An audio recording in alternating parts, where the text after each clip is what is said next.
Custom ROM. இந்த custom ROM install பண்றதுல ரொம்ப கஷ்டமான விஷயம்.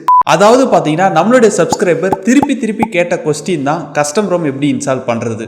ஓகே, ஒரு கஸ்டம் ரோம் இன்ஸ்டால் பண்ண போறோம் அப்படின்னா என்னென்ன ப்ராப்ளம் வரும் அப்படின்றது நான் ஃபர்ஸ்டே சொல்றேன். அதுக்கப்புறமா இன்ஸ்டால் பண்ணலாமா அப்படின்றத கமெண்ட் செக்ஷன்ல சொல்லுங்க. ஃபர்ஸ்ட் கஷ்டமான விஷயமே நம்மளுடைய போனை ரூட் பண்ணியோ இல்ல ப்ளூடூத்ல அன்லாக் பண்ணி தான் பாத்தீங்கன்னா இந்த ஓஎஸ் போட முடியும். அதனால பாத்தீங்கன்னா வாரண்டி பீரியட்ல இந்த மொபைல் இருந்துச்சு அப்படின்னா கண்டிப்பா வாரண்டி க்ளோஸ் ஆயிரும். இன்னொரு முக்கியமான விஷயம், இன்ஸ்டாலேஷன் பண்ணும்போது நம்மளோட மொபைல் திடீர்னு பிரிக் ஆயிருச்சு அப்படின்னா இந்த மாதிரி தான், ஒண்ணுமே வராது, தூக்கி போட்டுற வேண்டியது தான்.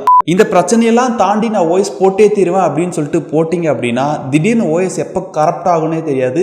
சீக்கிரமா பார்த்தீங்கன்னா கஸ்டம் ஓஎஸ் கரப்ட் ஆகிறதுக்கு நிறைய சான்சஸ் இருக்கு. ஆனால் இன்ஸ்டால் பண்ணிட்டீங்கன்னா உங்க மொபைலுக்கு நீங்க தான் ராஜா. பல விதமான கஸ்டமைசேஷன் பண்ணலாம்.